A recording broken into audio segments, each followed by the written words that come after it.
Hi guys, hope you're all doing well. This morning we got something of a surprise. As you were going through the BBC News application on your mobile phone, a story about Charlotte cropped up. We've got the link to that BBC piece on Charlotte's legacy. If you're not subscribed to that on Facebook and or Twitter or both, the links will be in the description box below. That piece was put together by Mark Norman, who is the South East Health correspondent for the BBC, so we're very grateful for that. And he came to film us just before Christmas at home here, and thank you to the cameraman. So we're very much looking forward to seeing that tomorrow evening. That's going out on BBC Inside Out, which is a current affairs programme. I believe it's 7:30 tomorrow night, so we are looking forward to seeing that. On the piece of film will be Charlotte's consultant and the neurosurgeon that operated on her, and also Emily Davison, aka Fashionista, who was Charlotte's dear friend. Although they only met once, they were in constant contact with each other, and Emily and her mum and dad came to the funeral, so it was lovely to meet them because I'd actually never met them before. We'll link Emily's channel in the description, so yes. Subscribe. And the charity, I'm pleased to say, we've been going less than 3 months, but we've just hit our target of £8,500, which is great because our first year we're hoping to raise 60,000, so hopefully we should just about be on track for that, I think. Yeah. We've got some other fundraising events, and thank you to Cressida for her Dance Around Your Handbag event, which we're going to start planning before long. I will let Miles go. As promised, I will probably just cover 3 to 4 days after diagnosis.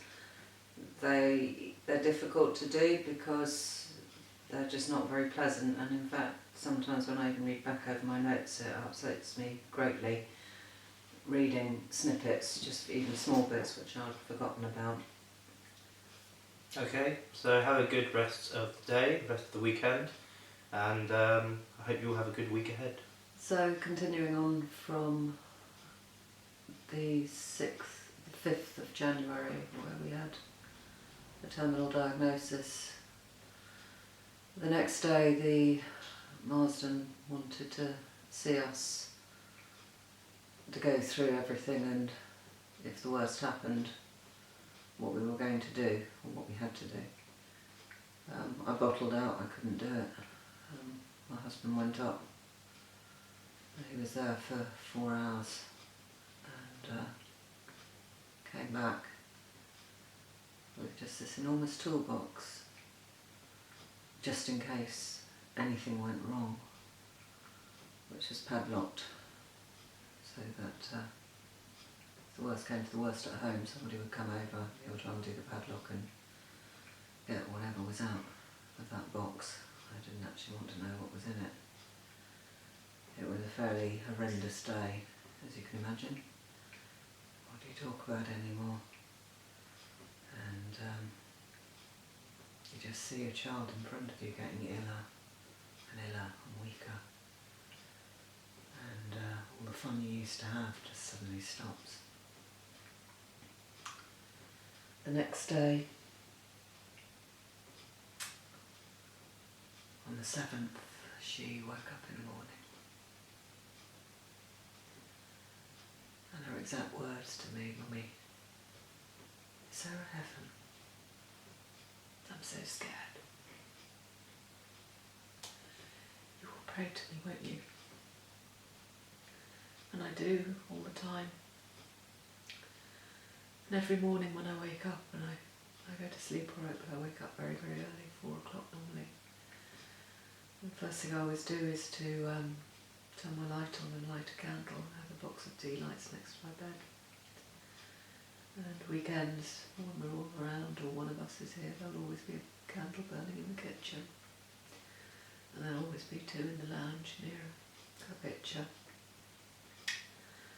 And the only thing that, physical thing that I have left of Charlotte, of her actual Charlotte, is a lock of her hair,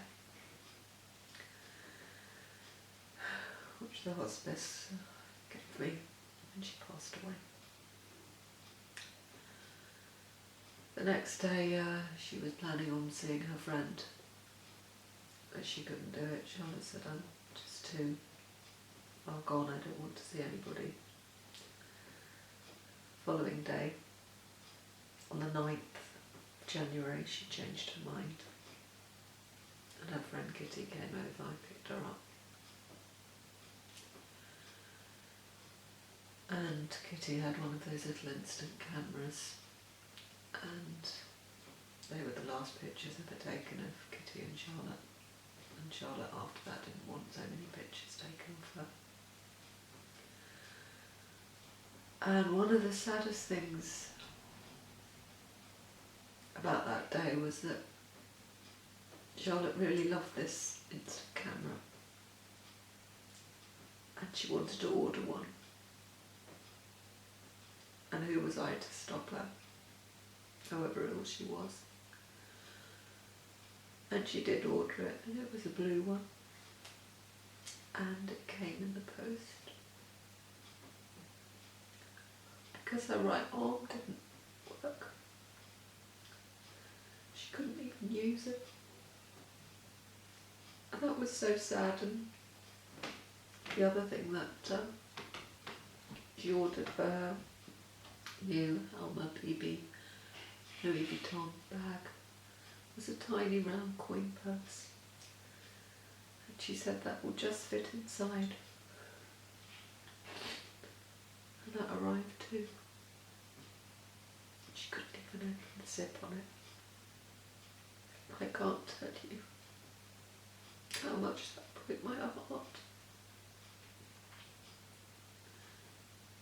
But the things she'd ordered she couldn't even enjoy like a normal teenager.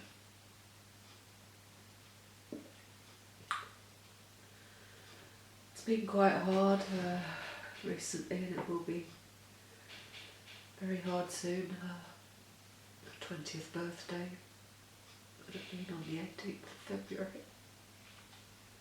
And she only died 5-6 days after that. So I've got those huge 2 anniversaries to get through.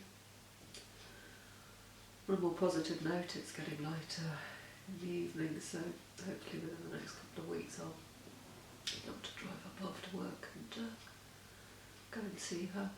And I've already been up this morning because it gets very crowded up there. It's quite sunny, and her roses are just beautiful because they're absolutely frozen solid, and they're absolutely beautifully preserved. I'll carry on next week with how her symptoms progressed and how we tried to cope with everything. And thank you so much for watching. Miles will put the links in below. Thank you. Goodbye.